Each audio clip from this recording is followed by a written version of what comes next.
Hello everyone. As I sit here in my truck, I would like to welcome you to the wild, weird, wacky, but wonderful world of the Word. Yeah, because it does get pretty strange, just like it does this week. Yep, this week. This Sunday, we have a story that if you were to read the alternate Old Testament lesson, you have David killing Goliath. I had it as my Testy Tuesday little question. How many stones did David had in his pouch when he killed Goliath? Well, he picked out 5 of them, 5 smooth stones out of the brook before he went to go to meet Goliath. All right, well, and as we know the story, we all know it by now. David stood up to Goliath. Goliath shouts all this insults and curses at David. David says, no way, Jose, the God of Israel, Yahweh, is the best, and whacks him in the head with a stone. He goes down, and then the story gets a little gruesome because David grabs his sword, Goliath's sword, and cuts off his head. And he goes running back to Saul with his head, the giant's head, in his hand. Yeah, just the kind of bedtime story you want to tell all your little grade school kids, right?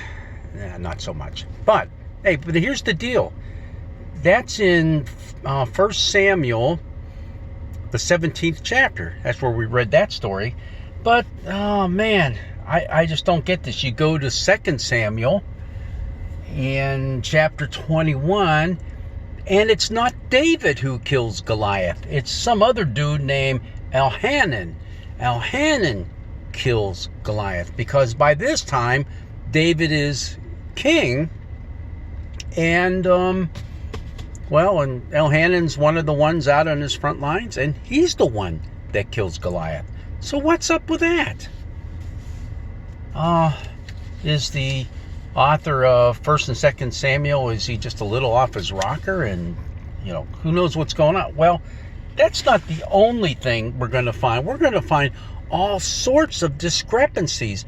We're going to find dual stories all the way through 1 Samuel and 2 Samuel. You find stories about King Saul, how Saul became king, and how he fell out of favor being king. And there's always 2 different stories going on. What's that all about, too? How are we supposed to reconcile all that? It looks apparent that there was either a single or a group of authors who collected all these different stories about the early kings of Israel, meaning David and Saul, and put them together. But they didn't want to lose any of the stories, and some of the stories didn't quite match up. But that didn't matter to them.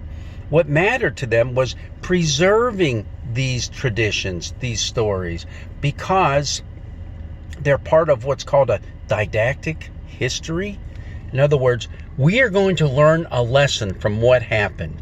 And even if our details aren't always precise, we want you to learn the lesson. And that's what's going on. That's why you have 2 different people slaying Goliath. That's why Saul becomes king, and also he falls out of favor with being king in 2 different stories, because we learned from these stories what it means to be faithful to Yahweh, faithful to God, and what it means to not be faithful to Yahweh, and the consequences of all that. So keep all of that in mind when you are going crazy, pulling out your hair as you read all these things in 1 Samuel, and you come to realize something's not quite right here. No, it's all quite right, because what you need to do is dig down deep and discover, what is the story trying to tell me right now? Because Saul, David, hey, they're long gone. They're history. They've been gone for centuries now. But what does this story tell me about our relationship today with God, just as it talked about David and Saul's relationship with God for them back then. All right?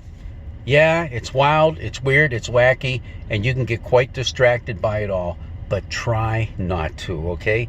Try to dig deeper and to see, what is this saying to me today? What is my personal relationship with God all about? Okay, have fun. My challenge to you now is to go and read 1st and 2nd Samuel. It's a long read, but it's fascinating. It's quite gory at times, but there is a lesson in there for you and for me. Blessings be with you.